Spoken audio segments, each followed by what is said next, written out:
Hello guys, welcome back this channel. तो यार, movie की शुरुआत में हमें वाइकिंग नाम का कबीला दिखाया जाता है जो युद्ध में अपनी ताकत और वीरता के लिए प्रसिद्ध है। वाइकिंग और ड्रैगन के बीच लंबे समय से दुश्मनी चली आ रही है। ड्रैगन्स ने वाइकिंग कबीले के कई लोगों को मारा है और हर रात वे उनका खाना चुराते हैं, उनकी भेड़ बकरियों को अपने साथ ले जाते हैं, जिससे उन्हें भारी नुकसान होता है और फिर वह ड्रैगन अपने घोंसले में वापस चले जाते हैं।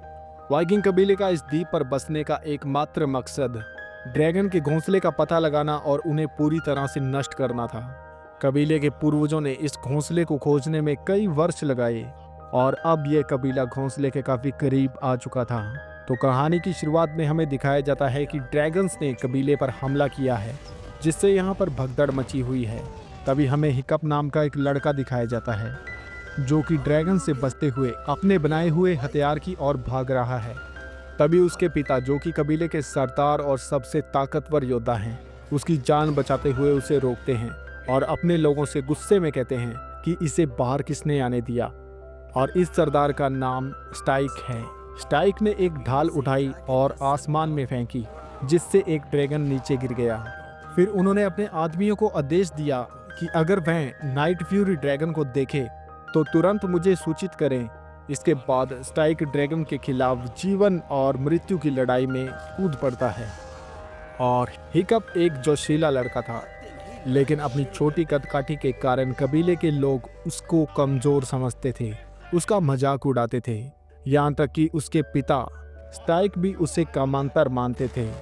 जब भी ड्रैगन इनके ऊपर हमला करते थे तो वह हिकअप को हमेशा घर के अंदर रखते थे ताकि वह सुरक्षित रहे और अपनी उल्टी सीधी हरकतों से कोई परेशानी पैदा ना करे।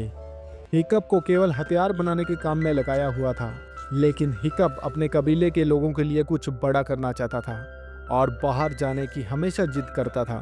वह हथियार बनाने वाली भट्टी से भागता है ताकि वह अपनी बनाई हुई हथियार से ड्रैगन का शिकार कर सके, लेकिन उसके गुरु गोविन उसे भट्टी पर काम करने का आदेश देते हैं। जैसे जैसे ड्रैगन्स युद्ध क्षेत्र में घुसते हैं, वह तबाही मचाना शुरू कर देते हैं। इन्होंने कई घर जला दिए हैं और चारों तरफ धुआं फैल गया है। और उसी धुएं के बीच में हिकअप के उम्र के 4 लड़के और एक बहादुर लड़की, जिसका नाम एस्ट्रिड है, आग बुझाने में जुट जाते हैं। एस्ट्रिड काफी सटीकता से आग बुझा देती है और आग बुझाने के बाद रोशनी में वह बहुत ही खूबसूरत लग रही थी और हिकअप उसे गौर से देख रहा था। लेकिन जब वह उसके पास आई तो वह घबरा गया और बाकी लोगों की तरह एस्ट्रिड ने भी उसका मजाक उड़ाया, जिससे हिकअप को शर्मिंदगी महसूस हुई और वह गुस्से में आ गया। खुद को साबित करने के लिए हिकअप गोविन से लड़ने की अनुमति मांगता है, लेकिन गैविन उसे केवल परेशानी पैदा करने वाला समझता है और उसे मना कर देता है। हिकअप कसम खाता है कि अगर उसे 2 मिनट का मौका मिले तो वह ड्रैगन्स को मारकर अपनी जिंदगी बदल देगा और शायद एस्ट्रिड का दिल भी जीत ले। गैविन इस बात पे हंस पड़ता है क्योंकि हिकअप, जो कुल्हाड़ी भी ठीक से नहीं पकड़ सकता था, एस्ट्रिड का ध्यान अपनी ओर कैसे आकर्षित करता। निराश होकर हिकअप अपने हथियार का प्रदर्शन करने की कोशिश करता है, लेकिन गलती से गोली चल जाती है, जिससे कि एक कबीले के व्यक्ति को चोट लगती है जो यहाँ पर हथियार की मुरम्मत करने के लिए आया था। गुस्से में गैविन उसे वापस काम पर जाने का आदेश देता है। भट्टी में हथियार तेज करते हुए हिकअप सोचता है कि वह किस ड्रैगन को निशाना बनाए, लेकिन उसे पता था कि उसकी जीत की संभावना बहुत कम है। इसी बीच ड्रैगन ने वाइकिंग की कमजोरी को भांप लिया था। स्टोइक ने उन्हें रोकने के लिए गुलेल चलाने का आदेश दिया, लेकिन तभी उन्हें एहसास हुआ कि नीचे एक मॉन्स्टर नाइटमेयर ड्रैगन छिपा हुआ है जो कि आग बरसाता है और उसका गला आग से चमक रहा था। केवल सबसे शक्तिशाली वाइकिंग योद्धा ही उसका सामना कर सकता था। स्टोइक ने अपना हथौड़ा घुमाया और इस ड्रैगन पर प्रहार किया। मॉन्स्टर नाइटमेयर थोड़ा पीछे हट गया। तभी अचानक एक ड्रैगन की चीख हवा को चीरती हुई आई, जिससे ड्रैगन और स्टोइक दोनों डर गए। एक ब्लू कलर की बिजली चमकती हुई गिरी और स्टोइक ने उसे पहचान लिया। उसे पता चला कि ये नाइट फ्यूरी है। नाइट फ्यूरी एक ऐसा ड्रैगन है जिसे किसी ने अभी तक नहीं देखा, केवल उसके किस्से सुने थे। नाइट फ्यूरी का नाम सुनते ही गैविन युद्ध के मैदान में चला गया, लेकिन गैविन ने हिकअप को भट्टी में रहने की सख्त हदायत दी। जैसे ही गैविन यहाँ से गया, हिकअप ने अपना हथियार उठाया और चट्टान के किनारे उसे धकेलते हुए ले गया। उसने नाइट फ्यूरी को आसमान में खोजा और निशाना साधा और सटीक निशाना लगाया। हिकअप बहुत खुश हुआ, लेकिन तभी उसने देखा कि उसके पीछे एक विशाल नाइटमेयर ड्रैगन खड़ा है। उससे बचने के लिए वह जोर से चिल्लाया और भागा। ड्रैगन नाइटमेयर हिकअप का पीछा करते हुए गांव में पहुंच गया और लगातार उसके ऊपर आग बरसा रहा था। आग की लपटें उसके पीछे दौड़ रही थी। हिकअप एक खंबे के पीछे छिप गया, लेकिन ड्रैगन उसके बगल में खड़ा था। तभी स्टोइक ने ड्रैगन के जबड़े पर जोरदार प्रहार किया, जिससे वह कमजोर पड़ गया और हार मानकर बाकी ड्रैगन के साथ यहाँ से कुछ भेड़ें उठाकर आकाश में चला गया। गुस्से में स्टोइक ने हिकअप को घर जाने का आदेश दिया। हिकअप ने अपने पिता को बताया कि उसने नाइट फ्यूरी को मारा है, लेकिन स्टोइक ने इस बात को अनसुना कर दिया, क्योंकि नाइट फ्यूरी को अभी तक किसी ने नहीं देखा था। फिर हिकअप जैसे दुबले पतले लड़के की बात तो दूर थी। तभी स्टोइक का गुस्सा बाहर आया। उसने गांव के चौराहे में हिकअप को सबके सामने डांटा और कहा कि तुम हमेशा परेशानी पैदा करते हो। हिकअप ने भी जोर देकर कहा कि वह केवल ड्रैगन को मारना चाहता था और अपने कबीले की रक्षा करना चाहता था, लेकिन स्टोइक जानता था कि उसका बेटा ऐसा नहीं कर सकता, क्योंकि वह काफी कमजोर है। वह केवल यही चाहता था कि हिकअप इस माहौल में सुरक्षित रहे। घर जाते समय साथियों ने हिकअप का मजाक उड़ाया और कहा कि अगर वह सरदार का बेटा ना होता तो उसे बहुत पहले निर्वस्त्र कर दिया गया होता। हिकअप ने अपने मन की बात गॉविन से कही, जिसने उसे धीरे से हौसला दिया और खुद को साबित करने के लिए हिकअप घर से भाग गया। उसे यकीन था कि उसने नाइट फ्यूरी को मार गिराया है। वह उसे ढूंढने के लिए निकल पड़ा। इसी बीच स्टोइक ने ड्रैगन्स को खत्म करने के लिए अपने कबीले को इकट्ठा किया और योजना बनाने लगा कि ड्रैगन्स हम पे बार बार हमला कर रहे हैं, अब हम चुप नहीं बैठ सकते। अब हमें ड्रैगन्स के घोंसले पर हमला करके खतरे को खत्म कर देना चाहिए।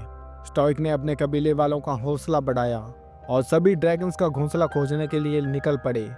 लेकिन जाते समय स्टोइक ने गेविन से कहा कि मेरे बाद तुम नए योद्धाओं को ट्रेनिंग दोगे और उन्हें अच्छी ट्रेनिंग देना, और हिकअप का खास तौर पे ध्यान रखना कि वह कोई हरकत ना करे। इसी बीच हिकअप नाइट फ्यूरी की तलाश में घने जंगलों में भटक रहा था। खड़ी चट्टानों और नदियों को पार करते हुए उसे एक गिरा हुआ पेड़ दिखा। वह उस तरफ गया और उसने देखा कि वहां पर नाइट फ्यूरी उसके फेंके हुए जाल में फंसा हुआ है और बहुत तड़प रहा है। हिकअप ने अपनी खंजर निकाली और पास गया और उसे मारने वाला था, लेकिन जब उसकी नजरें मिली तो उसने नाइट फ्यूरी की आंखों में क्रूरता नहीं बल्कि डर और असह्यता देखी। कबीले की ड्रैगन्स के प्रति सदियों पुरानी नफरत उसके मन से टूट गई। हिकअप ने उसे मारने की बजाय उसकी रस्सियां काट दी और उसे आजाद कर दिया। ड्रैगन ने उसे दबोच लिया और एक दहाड़ लगाई। हिकअप को हिला डाला। उसे लगा कि शायद उसका आखिरी समय है, लेकिन वह हैरान हो गया जब नाइट फ्यूरी ने उसे जिंदा छोड़ दिया और जंगल की ओर भाग गया। इसके बाद हिकअप जल्द अपने घर लौटा। हिकअप अपने पिता से मिला, जो उसे ड्रैगन की लड़ाई की ट्रेनिंग में शामिल करने वाले थे। उसके पिता कुछ बोल पाते उससे पहले हिकअप ने कहा कि मैं ड्रैगन्स को नहीं मारना चाहता, लेकिन स्टोइक ने उसकी एक भी ना सुनी, क्योंकि कबीले के हर सदस्य को ड्रैगन के खिलाफ लड़ने की ट्रेनिंग देनी पड़ती थी। और इसके बाद में स्टोइक यहाँ से चला गया। अगली सुबह ड्रैगन ट्रेनिंग शुरू हो गई। हिकअप और अन्य लोग ट्रेनिंग मैदान में पहुंचे, जहां वह 1 महीने तक ट्रेनिंग करने वाले थे। इनमें से एक को ड्रैगन सेलियर का खिताब मिलने वाला था और कबीले के सामने ड्रैगन को मारने का सम्मान मिलने वाला था, और उसके बाद में कबीले का अगला सरदार होता। हिकअप को मैदान में देखकर अन्य लोगों ने उसका मजाक उड़ाया।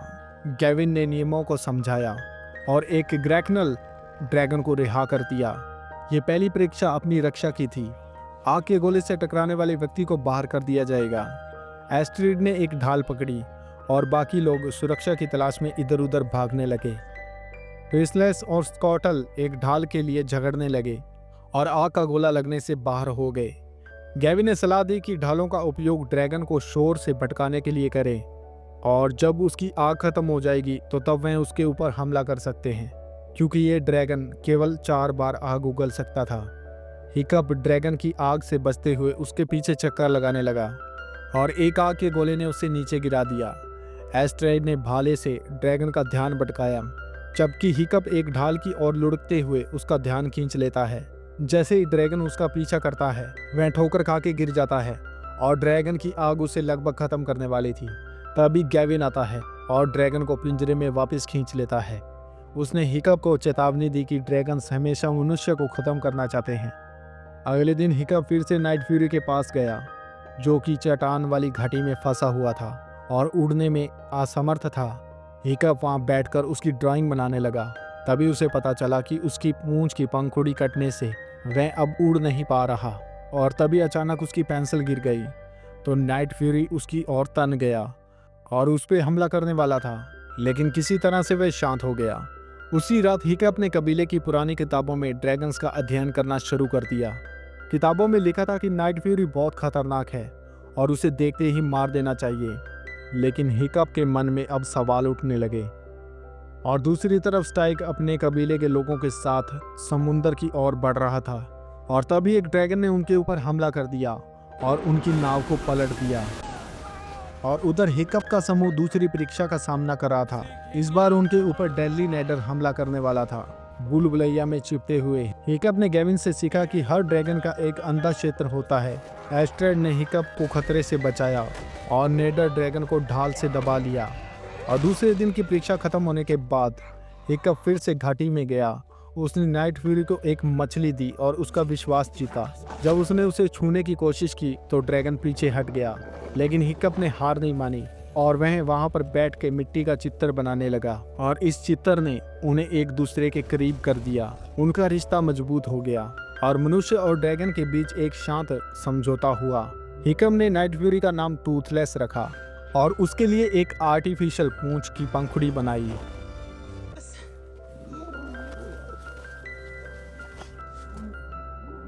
इससे टूथलेस उड़ने लगा और हिकअप को भी अपने साथ उड़ा ले गया, लेकिन थोड़ी दूर जाने के बाद वे दोनों गिर गए क्योंकि पूंछ की पंखुड़ी को निरंतर करना अभी सीखना था। कई कोशिशों के बाद हिकअप और टूथलेस ने पूंछ पर निरंतर करना सीख लिया।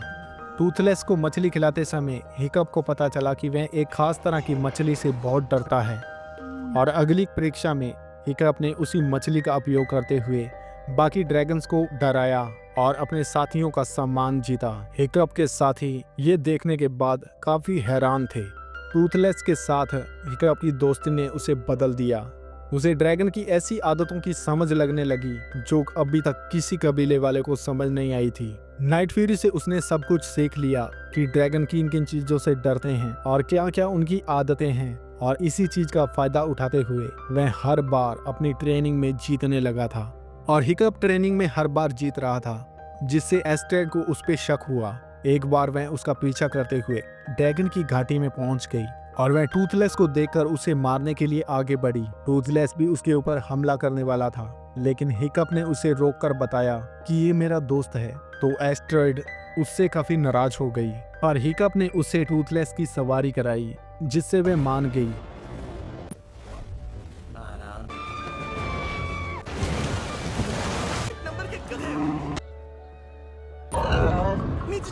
और इसी उड़ान के दौरान हिकअप और टूथलेस ड्रैगन्स के झुंड का पीछा करते हुए उनके घोंसले तक पहुंच गए, जहां पर एक ज्वालामुखी गुफा थी। और वहां पर उन्हें एक विशाल राक्षस रेड डेथ दिखा, जिसे सभी ड्रैगन्स मिलकर भोजन खिलाते थे। और जो ड्रैगन भोजन नहीं लाता था, रेड डेथ उसे निगल लेता था। हिकअप को एहसास हुआ कि ड्रैगन इस राक्षस के डर से उनके कबीले पर हमला करते हैं और उनकी भेड़ बकरियां चुराते हैं। इसके बाद वह वापस आए। एस्ट्रेड ने हिकअप को इस घोंसले की जानकारी अपने पिता को देने के लिए कही, लेकिन हिकअप ने मना कर दिया क्योंकि उसे टूथलेस की रक्षा की चिंता थी। और अब स्टॉइक भी अपने कबीले में वापस आ चुका था। और अपने कबीले में वापस आने के बाद उसे पता चला कि उसका बेटा हिकअप, जो ट्रेनिंग सेंटर में हर बार अव्वल आ रहा है, तो उसे हिकअप पर काफी गर्व महसूस हुआ। वह उसे खुशी से गले लगाने लगा और स्टॉइक अपने बेटे के लिए बहुत ही खुश था। इसके बाद अब अंतिम परीक्षा थी। हिकअप को एक मॉन्स्टर नाइटमेयर का सामना करना था, लेकिन हिकअप लड़ने की बजाय उसे शांत करने लगा, जिससे कबीला चौंक गया। और तभी स्टॉइक को गुस्सा आ गया। उसने परीक्षा को यहीं पर रोकने को कहा, लेकिन हिकअप ने इनकार कर दिया और ये साबित करने के लिए कि ड्रैगन्स राक्षस नहीं हैं। तो स्टॉइक गुस्से से भड़क गया और इसी हंगामे के दौरान ड्रैगन भी भड़क गया और हिकअप पर हमला करने वाला था। तभी टूथलेस उसे बचाने के लिए दौड़ा और यहाँ पर आ गया।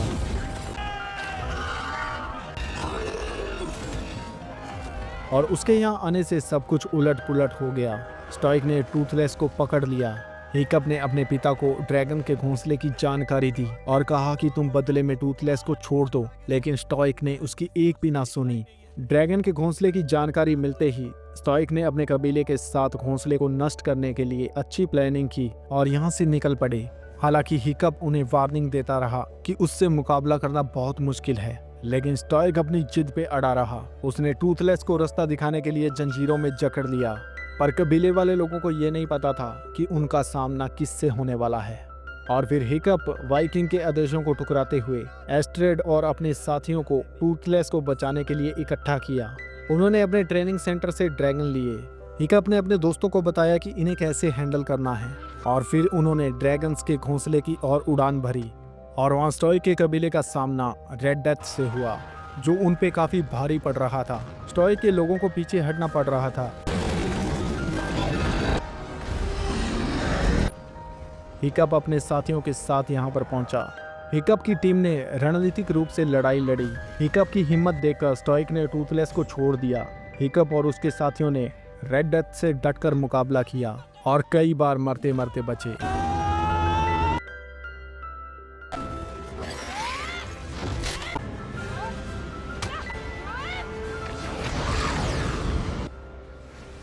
लेकिन हिकअप और टूथलेस ने रेड डेथ को आकाश में ललकारा और उसके आग उगलने की शक्ति का उसी पर उपयोग करते हुए उसके मुंह के अंदर ब्लास्ट करवा दिया। और इसी ब्लास्ट के दौरान हिकअप गिर गया, लेकिन टूथलेस ने उसे बचा लिया। इसके काफी दिनों के बाद हिकअप बिस्तर से जागता है। हिकअप को पता चलता है कि उसका एक पैर नहीं है, लेकिन उसने इसे शांति से स्वीकार किया। टूथलेस को अपने पास देखकर वह हैरान था और बाहर निकलकर उसने देखा कि उसका कबीला पूरी तरह से बदला हुआ है, जहां मनुष्य और ड्रैगन अब साथ मिलकर रह रहे थे। हिकअप और टूथलेस ने फिर से उड़ान भरी और उनकी दोस्ती ने कबीले को एक नई शुरुआत दी। और इसी के साथ इस मूवी का अंत होता है। तो आपको ये मूवी कैसी लगी कमेंट बॉक्स में जरूर लिखेगा। तो मिलते हैं फिर अगली वीडियो में, तब तक के लिए गुड बाय।